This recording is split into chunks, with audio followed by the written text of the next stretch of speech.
one more speaker, and then we will be breaking for lunch.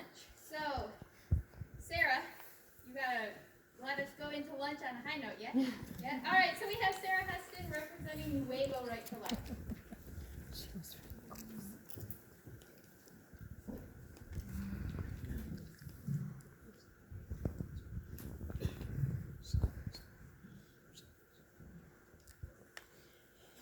Euthanasia or abortion? I struggled somewhat on choosing a topic for this contest.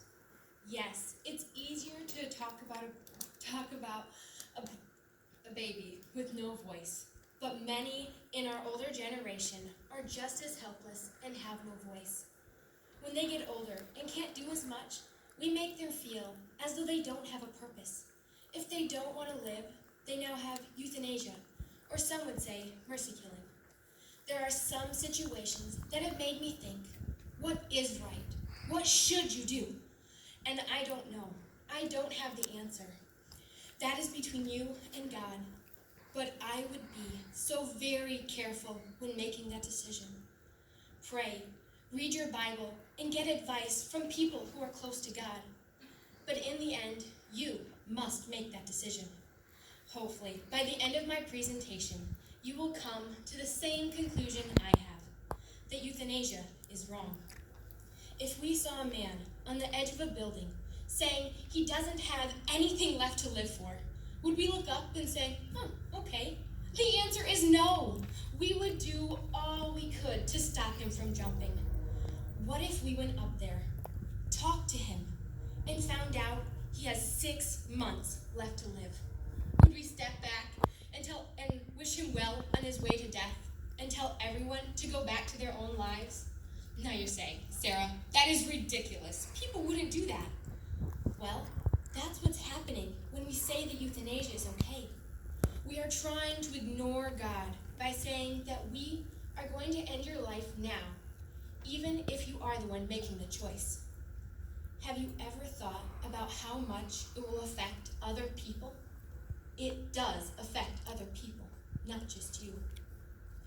Let me give you a couple definitions. Euthanasia is the practice of intentionally ending a life to relieve pain or suffering. Murder is the unlawful, premeditated killing of one human being by another. Is there any difference? Did you know there are 4 main types of euthanasia? The first is active euthanasia, killing a patient by active means. For example, injecting a patient with a lethal dose of a drug. You are taking a life. You are putting something in a person's body intentionally to make them die. Second is passive euthanasia, which means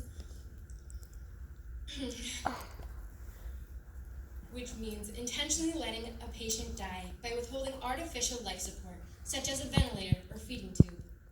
Third is indirect euthanasia, which means providing treatment, usually to reduce pain, that has the side effect of speeding the patient's death. This one is just letting them not be in so much pain. You know, the small print on the label we conveniently don't read. The last is physician-assisted suicide, when a physician facilitates a patient's death by providing the necessary means and/or information to enable the patient to perform the life-ending act. Now this one makes me upset, and I'll tell you why. Here's part of the classic version of the Hippocratic Oath that doctors swear to. I will neither give a deadly drug to anybody who asks for it, nor will I make a suggestion to this. Similarly, I will not give to a woman an abortive remedy. In purity and holiness, I will guard my life and my art. Surprisingly, this is legal in 9 different states and in Washington, D.C. I would like to tell you about my favorite person in the Bible. His name is Job.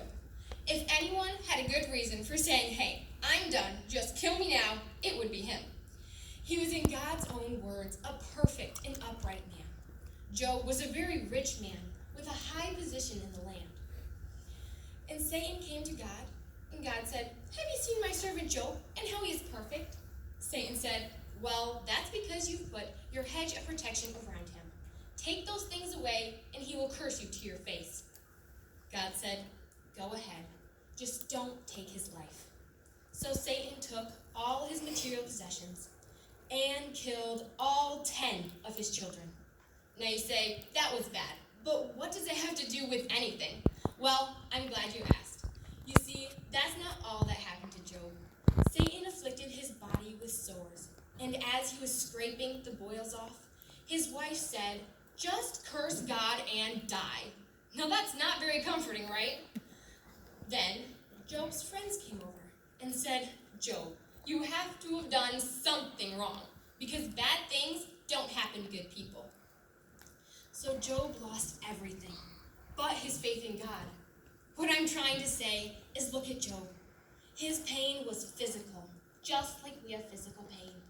His pain was emotional, just like we have emotional pain.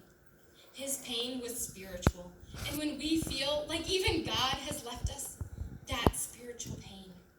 But in all this, Job said of God, "Though he slay me, yet will I trust him." We should not be trying to take life into our own hands. When God calls us home, that's when we should go.